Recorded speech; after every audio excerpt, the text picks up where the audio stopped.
If you've ever installed drywall, you've heard of this thing called mud or joint compound, or there's a bunch of names for it. Comes in a powder, you gotta mix it up, and it's messy, and you know that dust's not gonna hurt you, but it's not something you really wanna breathe in.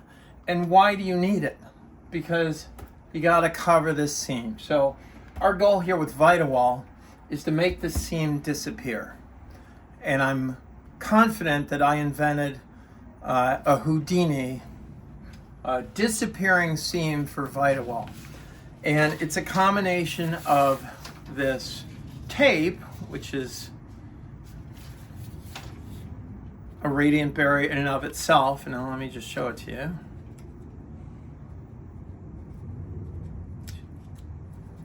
All right, see how the tape has the foil on the back side? So it's a combination of the tape and then some magic powder that I have invented, and I'll show them to you in order. So the first thing is you cut this. I know the ViteWall is 94 inches tall, so this is 94 inches of tape. So to install this, you start at the top and you just try and keep it straight. I want to show you how we make the edges disappear. And you know, we're in Orlando, the Orlando Magic, the Disney World. What you're about to see is nothing short of magic, and I'm proud to share it with you.